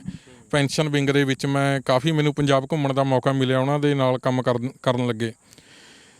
ਅਤੇ ਜੋ ਪ੍ਰੈਜੈਂਟ ਤੁਸੀਂ ਮੈਨੂੰ ਮੰਨੋ ਕਿ ਇਹ ਜਿਸ ਫਾਊਂਡੇਸ਼ਨ ਨਾਲ ਮੈਂ ਹੁਣ ਜੁੜਿਆ ਹੋਇਆ, ਇਹ ਵੀ ਇੱਕ ਇਤਫਾਕ ਹੀ ਹੈ ਭਾਜੀ। ਜਦੋਂ ਸੋਸ਼ਲ ਵਰਕ ਦੀ ਸਟੱਡੀ ਕਰਕੇ ਮੈਂ ਇਹਦੀ ਨੌਲੇਜ ਗੇਨ ਕਰਨ ਲਈ ਫੀਲਡ ਦੇ ਵਿੱਚ ਉਤਰਿਆ, ADC ਦਫ਼ਤਰ ਪਟਿਆਲਾ ਤੋਂ ਮੈਨੂੰ ਡਾਕਟਰ ਰਜਨੀਸ਼ ਕੁਮਾਰ ਜੀ ਦਾ ਨੰਬਰ ਮਿਲਿਆ ਕਿ ਇਹ ਕਾਫੀ ਐਕਟਿਵ ਨੇ ਪਟਿਆਲਾ ਦੇ ਵਿੱਚ, ਤੁਸੀਂ ਇਹਨਾਂ ਨਾਲ ਅਪਰੋਚ ਕਰੋ, ਤੁਹਾਨੂੰ ਕਿਤੇ ਨਾ ਕਿਤੇ ਕੋਈ ਨਾ ਕੋਈ ਓਪਰਚੁਨਿਟੀ ਦੇਣਗੇ ਇਹ ਕੰਮ ਕਰਨ ਦੀ। ਅਤੇ ਪਹਿਲੀ ਮੁਲਾਕਾਤ ਤੋਂ ਬਾਅਦ 1.5 ਸਾਲ ਬਾਅਦ ਇਹਨਾਂ ਦੀ ਮੈਨੂੰ ਕਾਲ ਆਈ ਕਿ ਇਹਨਾਂ ਕੋਲ ਇੱਕ ਜੋਬ ਓਪਰਚੁਨਿਟੀ ਹੈਗੀ ਹੈ। ਰਾਊਂਡ ਗਲਾਸ ਫਾਊਂਡੇਸ਼ਨ ਮੋਹਾਲੀ ਦੀ ਸੰਸਥਾ ਇੱਕ ਐਨਵਾਇਰਨਮੈਂਟ ਦੇ ਉੱਤੇ ਕਾਫੀ ਕੰਮ ਕਰ ਰਹੀ ਹੈ। ਅਤੇ ਤੁਸੀਂ ਇਤਫਾਕ ਦੇਖੋ, ਸਭ ਤੋਂ ਪਹਿਲਾਂ ਨੰਬਰ ਵੀ ਮੈਨੂੰ ਇਹਨਾਂ ਦਾ ਮਿਲਿਆ ਪਟਿਆਲੇ ਦੇ ਵਿੱਚੋਂ, ਅਤੇ 1.5 ਸਾਲ ਬਾਅਦ ਇਹਨਾਂ ਨੇ ਕਾਫੀ ਵਧੀਆ ਜੋਬ ਓਪਰਚੁਨਿਟੀ ਦੇ ਲਈ ਮੈਨੂੰ ਆਪ ਖੁਦ ਕਾਲ ਕੀਤੀ ਕਿ ਭਰਪੂਰ ਸਿੰਘ ਅਜਿਹੀ ਇੱਕ ਜੋਬ ਓਪਰਚੁਨਿਟੀ ਹੈ ਜੇ ਤੂੰ ਸਾਡੇ ਨਾਲ ਕਰਨੀ ਚਾਹੁੰਦਾ। ਅਤੇ ਤੁਸੀਂ ਦੋ ਵੱਡੇ ਪ੍ਰੋਜੈਕਟ ਸਾਂਭ ਰਹੇ ਹੋ, ਸੋਲਿਡ ਵੇਸਟ ਮੈਨੇਜਮੈਂਟ ਦਾ, ਨਾਲ ਦੀ ਨਾਲ ਟਰੀ ਪਲਾਂਟੇਸ਼ਨ ਦਾ। ਟਰੀ ਪਲਾਂਟੇਸ਼ਨ ਦਾ ਮੇਰੇ ਹਿਸਾਬ ਨਾਲ ਅੱਜ ਦੇ ਦੌਰ ਦੇ ਵਿੱਚ ਸਾਰੇ ਲੋਕ ਇਹਦਾ ਜਿਹੜਾ ਮਹੱਤਵ ਸਮਝ ਚੁੱਕੇ ਹੋਣਗੇ, ਜਦੋਂ ਆਕਸੀਜਨ ਦੇ ਲਈ ਲੋਕ ਤੜਫਦੇ ਦੇਖਦੇ ਹਾਂ ਆਪਾਂ। ਹਾਂਜੀ ਭਾਜੀ, ਪਹਿਲਾਂ ਤਾਂ ਥੋੜ੍ਹਾ ਜਿਹਾ ਮੈਂ ਇਹਨੂੰ ਰਾਈਟ ਕਰਨਾ ਚਾਹਾਂਗਾ ਕਿ ਦੋਨੇ ਪ੍ਰੋਜੈਕਟਾਂ ਦੇ ਜੋ ਲੀਡ ਨੇ ਉਹ ਡਾਕਟਰ ਰਜਨੀਸ਼ ਕੁਮਾਰ ਜੀ ਨੇ ਪਟਿਆਲਾ ਤੋਂ, ਅਤੇ ਅਸੀਂ 2 ਟੀਮਾਂ ਉਹਨਾਂ ਦੇ ਨੀਚੇ ਕੰਮ ਕਰ ਰਹੇ ਹਾਂ। ਮੈਂ ਬੇਸਿਕਲੀ ਵੇਸਟ ਮੈਨੇਜਮੈਂਟ ਨੂੰ ਹੈਂਡਲ ਕਰ ਰਿਹਾ ਐਜ਼ ਏ ਕੋਆਰਡੀਨੇਟਰ ਫੀਲਡ ਦੇ ਵਿੱਚ। ਅਤੇ ਜਿਹੜੀ ਤੁਸੀਂ ਗੱਲ ਕੀਤੀ ਹੈ ਭਾਜੀ ਪਲਾਂਟੇਸ਼ਨ ਦੀ, ਜਿੱਦਾਂ ਆਪਣੀ ਅੱਜ ਇੰਟਰਵਿਊ ਵੀ ਹੋ ਰਹੀ ਹੈ, ਇਹ ਰਾਊਂਡ ਗਲਾਸ ਫਾਊਂਡੇਸ਼ਨ ਦੀ ਮਾਸਟਰ ਨਰਸਰੀ ਹੈ ਭਾਜੀ। ਪੂਰੇ ਪੰਜਾਬ ਦੇ ਵਿੱਚ ਅਸੀਂ ਇੱਥੋਂ ਪਲਾਂਟਸ ਜੋ ਪੰਚਾਇਤਾਂ ਨੂੰ, ਯੂਥ ਕਲੱਬਾਂ ਨੂੰ ਟਰਾਂਸਪੋਰਟ ਕਰਦੇ ਹਾਂ। ਅਤੇ ਦੋਨੋਂ ਪ੍ਰੋਜੈਕਟ ਬਿਲਕੁਲ ਐਨਵਾਇਰਨਮੈਂਟ ਦੇ ਨਾਲ ਜੁੜੇ ਹੋਏ ਨੇ। ਸੋਲਿਡ ਵੇਸਟ ਮੈਨੇਜਮੈਂਟ ਦਾ ਜੋ ਪ੍ਰੋਜੈਕਟ ਆ, ਉਹਦੇ ਨਾਲ ਵੀ ਆਪਣਾ ਐਨਵਾਇਰਨਮੈਂਟ ਠੀਕ ਹੁੰਦਾ, ਗੰਦਗੀ ਸਾਫ਼ ਹੁੰਦੀ ਹੈ। ਅਸੀਂ ਗੰਦੀਆਂ ਰੂੜੀਆਂ ਚੱਕ ਕੇ ਉੱਥੇ ਪਲਾਂਟੇਸ਼ਨ ਕਰਵਾਉਣੇ ਆ, ਪਾਰਕ ਬਣ ਰਹੇ ਨੇ ਪਿੰਡਾਂ ਦੇ ਵਿੱਚ। ਅਤੇ ਜਿੰਨੀ ਵੀ ਪਲਾਂਟੇਸ਼ਨ ਹੋ ਰਹੀ ਹੈ ਭਾਜੀ ਇਹ ਯੂਥ ਕਲੱਬਾਂ ਦੇ ਨਾਲ ਮਿਲ ਕੇ, ਇਹ ਬਿਲਕੁਲ ਭਾਜੀ ਤੁਸੀਂ ਸਹੀ ਸ਼ਬਦ ਯੂਜ਼ ਕਰ ਰਹੇ ਹੋ ਕਿ ਅਸੀਂ ਆਕਸੀਜਨ ਸਿਲੰਡਰ ਜਨਰੇਟ ਕਰ ਰਹੇ ਹਾਂ। ਬਿਲਕੁਲ ਜਿੱਥੇ 250-300 ਬੂਟਿਆਂ ਦੀ ਇੱਕ ਝਿੜੀ ਪਿੰਡ ਦੇ ਵਿੱਚ ਲੱਗ ਜਾਂਦੀ ਹੈ, ਮਿਨੀ ਫੋਰੈਸਟ ਅਸੀਂ ਉਸ ਨੂੰ ਨਾਮ ਦਿੱਤਾ, ਜਾਂ ਨਾਨਕ ਬਗੀਚੀ ਵੀ ਕਹਿ ਦਿੰਦੇ ਹਾਂ, ਵੀ ਜਦੋਂ ਇੱਕ ਪਿੰਡ ਦੇ ਵਿੱਚ ਉਹ ਲੱਗ ਗਈ, ਉਹ ਫੇਫੜਿਆਂ ਦਾ ਕੰਮ ਕਰਦੀ ਆ ਉਸ ਪਿੰਡ ਨੂੰ। ਉੱਥੇ ਫਿਰ ਭਾਜੀ ਪੰਛੀਆਂ ਦਾ ਵੀ ਵਾਸ ਹੁੰਦਾ, ਜਿਹੜੇ ਪੁਰਾਣੇ ਪੰਛੀ ਆਪਣੇ ਦੇਖਣ ਨੂੰ ਨਹੀਂ ਮਿਲਦੇ, ਘੁੱਗੀਆਂ, ਚੱਕੀ, ਰੋਣੇ, ਚਿੜੀਆਂ, ਛੋਟੀਆਂ ਚਿੜੀਆਂ, ਕਿਉਂਕਿ ਹਰੇਕ ਪੰਛੀ ਦਾ ਆਪਣਾ ਇੱਕ ਘਰ ਹੈ ਭਾਜੀ। ਹਰੇਕ ਦਰਖਤ, ਕੋਈ ਕੰਡੇ ਵਾਲੇ ਦਰਖਤ 'ਤੇ ਰਹਿਣਾ ਪਸੰਦ ਕਰਦਾ, ਕੋਈ ਫੁੱਲਾਂ ਵਾਲੇ ਦਰਖਤ 'ਤੇ ਰਹਿਣਾ ਪਸੰਦ ਕਰਦਾ। ਸੋ ਸਾਡੇ ਕੌਨਸੈਪਟ ਦੇ ਵਿੱਚ ਵੀ ਹਰ ਇੱਕ ਪ੍ਰਕਾਰ ਦਾ ਦਰਖਤ ਹੈ ਜੀ, ਰਵਾਇਤੀ ਵੀ ਹੈ, ਔਰਨਾਮੈਂਟਲ ਵੀ ਹੈ, ਅਤੇ ਜੇ ਆਪਾਂ ਨੇ ਪਿੰਡ ਦੀਆਂ ਫਿਰਨੀਆਂ ਕਵਰ ਕਰਨੀਆਂ ਨੇ ਉਹ ਵੀ ਭਾਜੀ। ਇਹ ਬਿਲਕੁਲ ਤੁਸੀਂ ਸਹੀ ਦੱਸਿਆ ਕਿ ਜਿਸ ਚੀਜ਼ ਦੀ ਅੱਜ ਦੇ ਸਮੇਂ ਦੇ ਵਿੱਚ ਦੇਖੋ ਹਾਹਾਕਾਰ ਮਚੀ ਹੋਈ ਆਕਸੀਜਨ ਦੀ, ਆਕਸੀਜਨ ਲੈਵਲ ਦੀ, ਆਕਸੀਜਨ ਸਿਲੰਡਰ ਨਹੀਂ ਮਿਲ ਰਹੇ। ਅਸੀਂ ਕੋਸ਼ਿਸ਼ ਹੈ ਸਰਕਾਰ ਨਾਲ ਮਿਲ ਕੇ, ਪੰਜਾਬ ਦੀਆਂ ਐਕਟਿਵ ਪੰਚਾਇਤਾਂ ਨਾਲ ਮਿਲ ਕੇ, ਕਿ ਸਾਡੇ ਪ੍ਰੋਜੈਕਟਾਂ ਨੂੰ ਅੱਗੇ ਵਧਾਈਏ ਅਤੇ ਕਾਮਯਾਬ ਹੋਈਏ ਇਹਦੇ ਵਿੱਚ। ਅੱਜ ਦੀ ਡੇਟ ਦੇ ਵਿੱਚ ਜਦੋਂ ਪੁਰਾਣਾ ਸਮਾਂ ਯਾਦ ਕਰਦੇ ਹੋ ਤੁਸੀਂ, ਪ੍ਰਾਊਡ ਫੀਲ ਹੁੰਦਾ? ਬਿਲਕੁਲ ਭਾਜੀ, ਹੋਣਾ ਵੀ ਚਾਹੀਦਾ। ਪ੍ਰਾਊਡ ਫੀਲ ਹੋ ਵੀ ਰਿਹਾ ਅਤੇ ਹੋਣਾ ਵੀ ਚਾਹੀਦਾ। ਉਹ ਰਸਤੇ ਨੂੰ ਛੱਡ ਕੇ ਸਮਾਜ ਦੇ ਨਾਲ ਮੋਢਾ ਲਾ ਕੇ ਚੱਲਣਾ ਭਾਜੀ। ਅਤੇ ਡਾਕਟਰ ਰਜਨੀਸ਼ ਕੁਮਾਰ, ਮੈਡਮ ਮੋਨਿਕਾ ਸਿੰਘ ਨੇ, ਡਾਕਟਰ ਮੋਨਿਕਾ ਸਿੰਘ ਨੇ ਇਗਨੂ ਤੋਂ, ਜਿੱਥੋਂ ਮੈਂ ਸਟੱਡੀ ਕੀਤੀ ਹੈ ਪ੍ਰੋਫੈਸ਼ਨਲੀ ਸੋਸ਼ਲ ਵਰਕ ਦੀ, ਅਜਿਹੇ ਗੁਰੂਆਂ ਦੇ ਆਸ਼ੀਰਵਾਦ ਨਾਲ ਜੇ ਤੁਸੀਂ 1% ਵੀ ਆਪਣੇ ਪਾਸਟ ਦੇ ਓਪੋਜਿਟ ਕਰ ਪਾਓ, ਮੈਂ ਇਹਨੂੰ ਪ੍ਰਾਪਤੀ ਹੀ ਸਮਝਾਂਗਾ ਭਾਜੀ। ਕੋਈ ਇੱਕ ਵੀਰ ਵੀ ਮੈਨੂੰ ਦੇਖ ਕੇ ਜਾਂ ਮੇਰੀ ਸਟੋਰੀ ਨੂੰ ਦੇਖ ਕੇ ਇਸ ਪਾਸੇ ਆ ਕੇ ਆਪਣਾ ਉਹ ਪਾਸਟ ਤਿਆਗਣ ਦੀ ਕੋਸ਼ਿਸ਼ ਕਰਦਾ, ਤਾਂ ਇਹਨੂੰ ਭਾਜੀ ਮੈਂ ਪੋਜ਼ੀਟਿਵ ਹੀ ਕਹਾਂਗਾ, ਗਰਵ ਵਾਲੀ ਉਹ ਗੱਲ ਕਹਾਂਗਾ। ਬਿਲਕੁਲ ਬਾਈ, ਆਖਰੀ ਸਵਾਲ ਤੁਹਾਨੂੰ ਜਾਂਦੇ ਜਾਂਦੇ, ਜਿੰਨੀਆਂ ਵੀ ਆਪਾਂ ਗੱਲਾਂ ਬਾਤਾਂ ਕੀਤੀਆਂ ਜਾਂ ਜੋ ਵੀ ਜ਼ਿੰਦਗੀ ਦਾ ਸਫ਼ਰ ਹੈ ਤੁਹਾਡਾ ਹੁਣ ਤੱਕ ਦਾ, ਕਦੀ ਰੱਬ ਨੂੰ ਮਹਿਸੂਸ ਕੀਤਾ? ਕਿਉਂਕਿ ਤੁਸੀਂ ਦੱਸਦੇ ਹੋ ਕਿ ਜਦੋਂ ਅੰਦਰੋਂ ਆਵਾਜ਼ ਆਈ ਉਦੋਂ ਵੀ ਕੋਈ ਇਹੋ ਜਿਹੀ ਸ਼ਕਤੀ ਸੀਗੀ, ਅਤੇ ਹੁਣ ਵੀ ਜੇ ਚੰਗੇ ਕੰਮ ਕਰ ਰਹੇ ਹੋ। ਬਿਲਕੁਲ ਭਾਜੀ, ਮੈਂ ਦੱਸਣਾ ਚਾਹਾਂਗਾ ਕਿ ਇਮੋਸ਼ਨਲ ਟੱਚ ਮੇਰੇ ਨਾਲ ਸ਼ੁਰੂ ਤੋਂ ਹੀ ਜੁੜਿਆ ਰਿਹਾ, ਚਾਹੇ ਉਹ ਨਸ਼ੇ ਵਾਲਾ ਦੌਰ ਸੀਗਾ, ਚਾਹੇ ਹੁਣ। ਕਈ ਵਾਰੀ ਇਮੋਸ਼ਨਲੀ ਬੰਦਿਆਂ ਦਾ ਯੂਜ਼ ਜ਼ਿਆਦਾ ਹੋ ਜਾਂਦਾ। ਵੈਸੇ ਇਮੋਸ਼ਨਲੀ ਪੱਖ ਕੋਈ ਬੁਰੀ ਚੀਜ਼ ਨਹੀਂ ਹੈਗੀ, ਬੰਦੇ ਨੂੰ ਇਮੋਸ਼ਨਲ ਹੋਣਾ ਕੋਈ ਬੁਰੀ ਚੀਜ਼ ਨਹੀਂ ਹੈਗੀ। ਜਿਹੜੀ ਤੁਸੀਂ ਪਰਮਾਤਮਾ ਦੀ ਗੱਲ ਕਰੀਏ, ਜੁੜੇ ਰਹਿਣ ਦੀ ਜਾਂ ਅਹਿਸਾਸ ਹੋਣ ਦੀ, ਉਹ ਬੰਦੇ ਦੀ ਆਪਣੀ ਅੰਤਰ-ਆਤਮਾ ਚੰਗੀ ਤਰ੍ਹਾਂ ਦੱਸ ਸਕਦੀ ਹੈ। ਤੁਸੀਂ ਕਿਸੇ ਨੂੰ ਵੀ ਮੰਨਦੇ ਹੋ, ਉਹਨੂੰ ਫੀਲ ਕਰਨਾ ਤੁਹਾਡੇ ਉੱਤੇ ਡਿਪੈਂਡ ਹੈ। ਉਹ ਕੁਦਰਤ, ਉਹ ਪਰਮਾਤਮਾ ਤੁਹਾਡੇ ਅੰਗ ਸੰਗ ਹਮੇਸ਼ਾ ਸਹਾਈ ਹੈ। ਮੇਰੇ ਨਾਲ ਵਾਕਿਆ ਵੀ ਬਹੁਤ ਅਜਿਹੇ ਹੋਏ ਨੇ। ਆਪਣੀ ਇੰਟਰਵਿਊ ਲੰਬੀ ਚਲੀ ਜਾਏਗੀ, ਉਹਦੇ ਵਿੱਚ ਵੀ ਮੈਂ ਬਿਲਕੁਲ ਪ੍ਰੈਕਟੀਕਲੀ ਦੱਸ ਸਕਦਾ ਵੀ ਹਾਂ। ਇੱਕ ਮੈਂ ਤੁਹਾਨੂੰ ਦੱਸ ਸਕਦਾ, ਨਸ਼ੇ ਦੇ ਦੌਰ ਦੇ ਵਿੱਚ ਹੀ ਭਾਜੀ ਕਿ ਮੇਰਾ ਰੂਟੀਨ ਬਣਿਆ ਹੋਇਆ ਸੀਗਾ ਕਿ ਮੈਂ ਜੋ ਕਫ ਸਿਰਪ ਹੈ 3-4 ਉਹ ਪੀਂਦਾ ਸੀਗਾ ਦਿਨ ਦੇ ਵਿੱਚ, ਪਲੱਸ ਸੁਲਫਾ ਅਤੇ ਪਲੱਸ ਭਾਜੀ ਜੋ ਸਮੈਕ ਸੀਗੀ। ਉਹ ਤਿੰਨੇ ਚੀਜ਼ਾਂ ਦਾ ਕੰਬੀਨੇਸ਼ਨ ਮੈਨੂੰ ਨਸ਼ਾ ਕਰਦਾ ਸੀਗਾ। ਜਿਹੜੇ ਖੋਖੇ 'ਤੇ ਬੈਠ ਕੇ ਮੈਂ ਚਾਹ ਪੀਂਦਾ ਸੀਗਾ, ਉੱਥੇ ਬਾਕੀ ਸਾਰੀਆਂ ਚੀਜ਼ਾਂ ਤਾਂ ਮੈਂ ਲੈ ਆਇਆ। ਜਦੋਂ ਚਾਹ ਪੀਣ ਲੱਗਿਆ, ਉਹ ਚਾਹ ਖੋਖੇ ਵਾਲਾ ਕਹਿੰਦਾ ਖਾਤਾ ਚੱਲਦਾ ਸੀਗਾ ਜੀ। ਉਹ ਕਹਿੰਦਾ ਭਰਪੂਰ ਸਿੰਘ ਅੱਜ ਪਹਿਲਾਂ ਪਿਛਲਾ ਕਲੀਅਰ ਹੋ ਜਾਏ ਤੈਨੂੰ ਤਾਂ ਚਾਹ ਮਿਲੂਗੀ। ਅਤੇ ਜੇਬਾਂ ਖਾਲੀ ਸੀਗੀਆਂ ਭਾਜੀ, ਬਾਕੀ ਸਾਰਾ ਸਮਾਨ ਲੈ ਕੇ। ਅਤੇ ਮੈਂ ਜ਼ਿਆਦਾਤਰ ਸ਼ਿਵਜੀ ਮਹਾਰਾਜ ਨੂੰ ਹੀ ਧਿਆਉਂਦਾ ਰਹਿੰਦਾ ਸੀਗਾ, ਸੁਲਫੇ ਵਿੱਚ ਵੀ ਜਾਂ ਜਿਵੇਂ ਵੀ ਲਗਾ ਲਓ ਵੀ 24 ਘੰਟੇ ਨਾਮ ਉਹਨਾਂ ਦਾ ਲੈਂਦਾ ਰਹਿੰਦਾ ਸੀਗਾ। ਅਤੇ ਇੱਕ ਤਰ੍ਹਾਂ ਜਿਵੇਂ ਆਪਾਂ ਯਾਰ ਦੋਸਤ ਨੂੰ ਗਾਲ ਕੱਢਦੇ ਹਾਂ, ਇੱਦਾਂ 3-4 ਗਾਲਾਂ ਕੱਢ ਕੇ ਮੈਂ ਸੰਬੋਧਨ ਕਰਿਆ ਉੱਪਰ ਨੂੰ ਮੂੰਹ ਕਰਕੇ। ਮੈਂ ਦੇਖ ਲੈ ਤੇਰੇ ਬੰਦੇ ਨੂੰ ਚਾਹ ਨਹੀਂ ਮਿਲ ਰਹੀ, 24 ਘੰਟੇ ਮੈਂ ਸ਼ਿਵ ਕਰਦਾ ਫਿਰੀ ਜਾਂਦਾ। ਉਹ ਭਾਜੀ ਹਜੇ ਮੈਂ ਚਾਹ ਵਾਲੇ ਖੋਖੇ ਤੋਂ 2 ਡਿੰਗਾ ਅੱਗੇ ਤੁਰਿਆ ਹੋਊਂਗਾ ਅਤੇ ਮੈਨੂੰ ਬਿਲਕੁਲ ਚੱਲਦੇ ਹੋਏ ਰੋਡ ਦੇ ਉੱਤੇ ਬਿਲਕੁਲ ਇੱਕ ਛਾਂਪ ਕਾਫੀ ਵੱਡੀ, ਉਹ ਚਾਹੇ ਕਿਸੇ ਦੀ ਡਿੱਗੀ ਹੋਵੇ ਜਾਂ ਜਿਵੇਂ ਸਰਕਮਸਟੈਂਸ ਜਿਹੇ ਜਿਹੇ ਬਣੇ ਵੀ ਇੱਥੋਂ ਮੈਂ ਗਾਲ ਕੱਢ ਕੇ ਤੁਰਿਆ ਸੀ ਮਹਾਰਾਜ ਨੂੰ, ਸਾਹਮਣੇ ਮੇਰੇ ਛਾਂਪ ਪਈ ਭਾਜੀ ਸੋਨੇ ਦੀ। ਉਸ ਟਾਈਮ 6,000-7 ਹਜ਼ਾਰ ਰੁਪਈਆ ਤੋਲੇ ਦਾ ਰੇਟ ਸੀਗਾ ਅਤੇ ਵੇਚ ਕੇ ਫਿਰ 3-4 ਮਹੀਨੇ ਲਾਈਆਂ ਢੋਲੇ ਦੀਆਂ ਜੀ। ਇੱਦਾਂ ਦੇ ਐਕਸਪੀਰੀਅੰਸ। ਅਤੇ ਛੱਡਣ ਦੇ ਦੌਰਾਨ ਵੀ ਜਾਂ ਛੱਡਣ ਤੋਂ ਬਾਅਦ ਵੀ ਕਾਫੀ ਟਾਈਮ ਅਜਿਹੇ ਐਕਸਪੀਰੀਅੰਸ ਹੁੰਦੇ ਰਹਿੰਦੇ ਨੇ ਕਿ ਤੁਹਾਨੂੰ ਲੱਗਦਾ ਵੀ ਨਹੀਂ, ਆਪਣੇ ਨਾਲ ਕਾਫੀ ਵੱਡਾ ਹਾਦਸਾ ਹੋ ਸਕਦਾ ਸੀਗਾ। ਅਤੇ ਡਾਕਟਰ ਰਜਨੀਸ਼ ਨੂੰ ਮੈਂ ਇਹ ਸਵਾਲ ਪੁੱਛਿਆ ਵੀ ਸੀਗਾ, ਐਜ ਏ ਗੁਰੂ ਉਹਨਾਂ ਨੂੰ ਨਾਲ ਲੈ ਕੇ ਚੱਲਦਾ। ਉਹਨਾਂ ਨੇ ਕਾਫੀ ਪੋਜ਼ੀਟਿਵ ਮੈਨੂੰ ਉੱਤਰ ਦਿੱਤਾ ਸੀਗਾ। ਮੈਂ ਉਹਨਾਂ ਨੂੰ ਪੁੱਛਿਆ, ਸਰ ਵੀ ਮੇਰਾ ਇੱਕ ਮੇਨ ਐਕਸੀਡੈਂਟ ਤਾਂ ਹੋਇਆ ਹੀ ਹੋਇਆ, ਉਸ ਤੋਂ ਬਾਅਦ ਵੀ ਮੈਂ ਵੀ ਕਦੇ ਕਿਸੇ ਦੇ ਵਿੱਚ ਵੱਜਿਆ, ਕਦੇ ਕੋਈ ਮੇਰੇ ਵਿੱਚ ਆ ਕੇ ਵੱਜਿਆ, ਵੀ ਘੱਟੋ ਘੱਟ ਮੇਰੇ 30-35 ਐਕਸੀਡੈਂਟ ਕਾਫੀ ਮੇਜਰ ਹੋਏ ਹੋਣੇ, ਜਿਹਦੇ ਵਿੱਚ ਬਿਲਕੁਲ ਨੈਰੋ ਸਕੇਪ ਆਪਾਂ ਕਹਿ ਸਕਦੇ ਹਾਂ ਵੀ ਬਚੀ ਗਿਆ ਮੈਂ, ਵੀ ਸਾਰੇ ਮੇਰੇ ਕਿਉਂ ਹੋਈ ਜਾ ਰਹੇ ਆ। ਤਾਂ ਉਹਨਾਂ ਨੇ ਬੜਾ ਮੈਨੂੰ ਪੋਜ਼ੀਟਿਵ ਉੱਤਰ ਦਿੱਤਾ ਇਸ ਚੀਜ਼ ਦਾ। ਕਹਿੰਦੇ ਭਰਪੂਰ ਵੀ ਤੂੰ ਜਿਹੜੀਆਂ ਉਹ ਕਿਰਲੀਆਂ ਛਿਪਕਲੀਆਂ ਮਾਰ ਖਾਧੀਆਂ ਵੀਆਂ ਨੇ, ਜਾਂ ਤੈਨੂੰ ਦੇਖ ਕੇ ਜਿੰਨੇ ਵੀ ਮੁੰਡੇ ਤੈਨੂੰ ਦੇਖ ਕੇ 100 ਲੱਗਿਆ ਹੋਊਗਾ ਵੀ ਆਹ ਭਰਪੂਰ ਫਿਰ ਰਿਹਾ, ਇਹਦੇ ਵਾਂਗੂ ਮੈਂ ਵੀ ਐਂ ਫਿਰਾਂ। ਵੀ ਜਦੋਂ ਤੱਕ ਉਹ ਬੈਲੈਂਸ ਨਹੀਂ ਹੁੰਦਾ ਤੇਰੇ ਕਰਮਾਂ ਦੇ ਨਾਲ, ਉਦੋਂ ਤੱਕ ਇਹ ਤੇਰਾ ਸਿਸਟਮ ਨਾਲ ਚੱਲਣਾ ਹੈ। ਤਾਂ ਕੁਦਰਤੀ ਦੇਖੋ ਮੈਂ ਬਿਲਕੁਲ ਇਸ ਚੀਜ਼ ਨੂੰ ਮਹਿਸੂਸ ਵੀ ਕਰ ਰਿਹਾ। ਜਿੱਦਾਂ ਹੁਣ ਮੈਂ ਫੀਲਡ ਦੇ ਵਿੱਚ ਕੰਮ ਕਰ ਰਿਹਾ ਭਾਜੀ, ਉੱਦਾਂ ਮੇਰੀ ਜਿਹੜੀ ਉਹ ਮੇਰੇ 'ਤੇ ਆਪਦਾਵਾਂ ਆਉਂਦੀਆਂ ਨੇ ਉਹ ਵੀ ਘੱਟ ਮੈਂ ਮਹਿਸੂਸ ਕਰ ਰਿਹਾ। ਸੋ ਮੈਂ ਕਹਿਣਾ ਵੀ ਪਰਮਾਤਮਾ ਤੁਹਾਡੇ ਅੰਗ ਸੰਗ ਹੈ ਹਮੇਸ਼ਾ।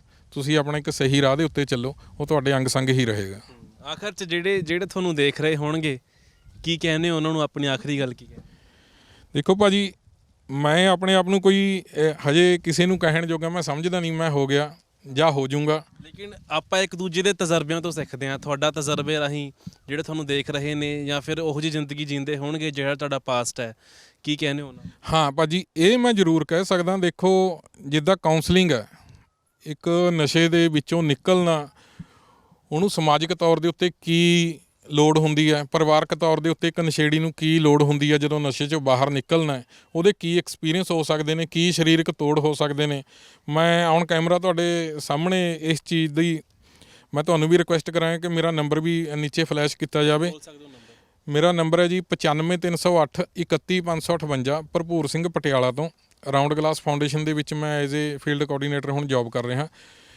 ਤੁਸੀਂ ਸ਼ਨੀਵਾਰ ਅਤੇ ਐਤਵਾਰ ਕਦੋਂ ਵੀ ਮੇਰੇ ਨਾਲ ਕਾਉਂਸਲਿੰਗ ਕਰਨੀ ਹੈ ਇਸ ਵਿਸ਼ੇ ਦੇ ਉੱਤੇ, ਜਾਂ ਪਰਿਵਾਰਕ ਮੈਂਬਰ ਤੁਹਾਡਾ ਕੋਈ ਹੈਗਾ, ਕੋਈ ਮੇਰੇ ਨਾਲ ਬੇਬੇ ਬਾਪੂ ਇਸ ਚੀਜ਼ ਦੇ ਉੱਤੇ ਗੱਲ ਕਰਨੀ ਚਾਹੁੰਦੀ ਹੋਵੇ ਵੀ ਸਾਡਾ ਮੁੰਡਾ ਇਸ ਟਾਈਮ ਇਸ ਚੀਜ਼ ਦੇ ਵਿੱਚ ਪਿਆ ਹੋਇਆ, ਨਿਕਲਣਾ ਚਾਹੁੰਦਾ, ਜਿੰਨੀ ਕਿ ਮੇਰੀ ਸਮਝ ਆ ਭਾਜੀ ਮੈਂ ਕੋਸ਼ਿਸ਼ ਕਰੂੰਗਾ, ਜੋ ਮੇਰਾ ਆਪਣਾ ਖੁਦ ਦਾ ਐਕਸਪੀਰੀਅੰਸ ਆਪਣੇ ਉੱਤੇ ਬੀਤੀ ਹੋਈ ਹੈ ਉਹਦੇ ਮੁਤਾਬਕ ਮੈਂ ਉਸ ਸ਼ਖਸ ਦੀ ਹੈਲਪ ਕਰ ਸਕਾਂ ਉਸ ਚੀਜ਼ 'ਚੋਂ ਬਾਹਰ ਨਿਕਲਣ ਦੀ। ਇਹਦੇ ਲਈ ਮੈਂ 24 ਘੰਟੇ ਅਵੇਲੇਬਲ ਹਾਂ ਸਭ ਦੇ ਲਈ ਜੀ। ਬਹੁਤ ਧੰਨਵਾਦ, ਤੁਸੀਂ ਗੱਲਬਾਤ ਕੀਤੀ। ਸੋ ਇਹ ਸਨ ਪਟਿਆਲੇ ਵਾਲੇ ਭਰਪੂਰ ਸਿੰਘ। ਜ਼ਿੰਦਗੀ ਇਹਨਾਂ ਦੀ ਸਕਾਰਾਤਮਕਤਾ ਦੇ ਨਾਲ ਵੀ ਭਰਪੂਰ ਹੈ।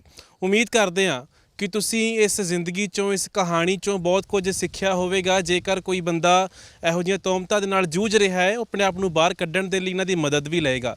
ਆਪਣੇ ਸਹਿਯੋਗੀ ਰਵੀ ਸ਼ੰਕਰ ਦੇ ਨਾਲ ਕਰਨ ਸ਼ਰਮਾ, ਅੱਖਰ ਦੇ ਲਈ।